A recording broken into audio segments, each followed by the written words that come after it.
శిథిలావస్థకు చేరుకున్నాయి. డ్రైనేజీలు పొంగి పొర్లుతున్నాయి. దోమలు ఈగలు స్వైర విహారం చేస్తున్నాయి. పిల్లలు రోగాల బారిన పడుతున్నారు. ఇవన్నీ నాచారం ప్రాంతంలో ఉన్న పోలీస్ క్వార్టర్స్ లో తిష్టవేసిన సమస్యలు. అసలు తమను ఎవరూ పట్టించుకోవడం లేదంటూ పోలీస్ కుటుంబాలు ఆవేదన వ్యక్తం చేస్తున్నాయి. హైదరాబాద్ నాచారంలోని పోలీస్ క్వార్టర్స్ పిల్లలకు అన్వేషణ కృషి చేస్తూ ఎన్నో సేవలు అందిస్తున్నటువంటి ఈ పోలీసులు ఇప్పుడు చాలా రకాలైనటువంటి సమస్యలతో సతమతమవుతున్నాం. ఇప్పుడు మనం ఇక్కడ చూస్తే ఉన్నాము, ఈ క్వార్టర్స్ కి నిత్యంగా రకరకాల వాతావరణటువంటి ఇబ్బందులతో ఎదుర్కొంటూ, అలాగే వర్షం తాగుడికి ఎదురవుతున్నటువంటి ఈ పెచ్చు ఊడిపోతూ జీర్ణావస్థలైనటువంటి ఈ క్వార్టర్స్ మనకు స్పష్టంగా కనబడుతుంది.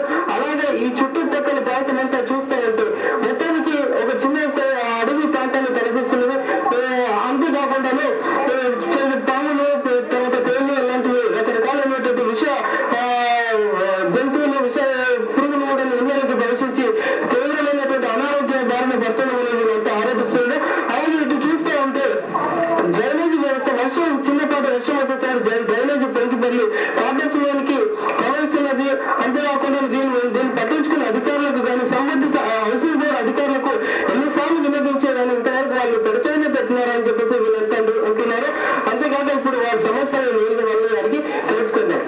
మంచి వర్షం పడ్డా డ్రైనేజ్ అన్నీ వెంగుతాయి, ఇళ్ళకి వస్తాయి. క్వార్టర్స్ బాగాలేవు, క్వార్టర్స్ వేగిపోతున్నాయి. నీళ్లు లేవు, మంచి నీళ్ళు లేవు, ఉప్పు నీళ్ళు లేవు, ఎడ్లు బాయిలరు, చెట్లు, పురుగులు అడ్డమైనవి. కంటాక్ట్ పెట్టుకుని రైజు కట్టిపోయింది, దాంట్లో మొత్తం డ్రైనేజ్ నీళ్ళు నల్లకే పోతున్నాయి.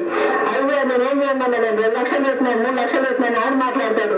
మరి పోలీసు వాళ్ళకి ఇంత కిరాయిలు కట్ అవుతున్నాయి, ఒకరికి 8,000 కట్ అవుతాయి, 5,000 కట్ అవుతాయి, 3,000 కట్ అవుతాయి. నేను జీతాలు చేస్తాను. పొద్దున్న లేచి వేరే 3,000 పోలీసు వాళ్ళు అవసరం లేదా? పోలీసు వాళ్ళ పిల్లలకు సహకారం లేదా? మేము డబ్బు బాగా ఇంకెవరైనా కడుతున్నారా? ఏ ఆఫీసర్ కడుతున్నారా? చెప్పేటానికి ప్రాబ్లం కడతానని కట్టారు, వాటర్ వస్తున్నాయి, డ్రైనేజ్ వాటర్ మొత్తం దాంట్లో. మా డిపార్ట్మెంట్ లో వాళ్ళు చెప్తే మేము వస్తున్నాం, చూస్తున్నాం, వెళ్తున్నాం అంటారు.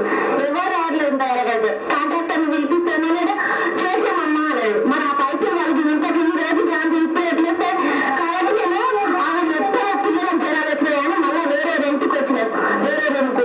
మా పరిస్థితి ఏంది మరి? నీళ్ళు వాటర్ కట్టిండ్రు, ట్యాంకి కట్టిండ్రు, పైపులు వేసిండ్రు, ట్యాంకులు వేసిండ్రు, కానీ ఏం నీళ్ళు లేవు, ఏం లేవు. మంచి నీళ్ళకైతే రోజు గడవనే అవుతుంది. రోజు సొంతం వేయించుకున్నాం, సొంతం ఖర్చు పెట్టుకుంటున్నాం, ఏది చేయించుకున్నా కూడా డ్రైనేజ్ చేయించుకుని మేమే వేస్ట్ చేసుకుంటున్నాము. బేర్లు లేవు, ఏవి ఇవన్నీ ప్రాబ్లమే ఉంది. మొత్తం ఇంట్లో వచ్చేస్తుంది. బయట మొత్తం బుడగలు కాళ్ళు పెట్టడానికి కూడా చాలా ప్రాబ్లం అవుతుంది. ఇంట్లోకి మొత్తం నీళ్లు, ఇంట్లో ఉండాలంటేనే డౌన్, పురుగులు మొత్తం గలీజు మొత్తం వచ్చేస్తుంది. మరి నీళ్ళు మంచిగా ఉండాలంటే బయటకు వెళ్ళాలంటే భయం అవుతుంది. కాంగ్రెస్ కావాలని అనిపిస్తున్నాయని ఎవరు పట్టించుకుంటారు. 2 సంవత్సరాలు పడుతుంది, చేస్తలేరు, నీళ్లు రావట్లేదు. అసలు మాకు ఉండాలనిపిస్తుంది. 5,000 జీతాలు కట్టాలి. ఇవి బులెటిన్ విశేషాలు. మరిన్ని అప్డేట్స్ తో మళ్ళీ మీ ముందుంటాను. చూస్తూనే ఉండండి.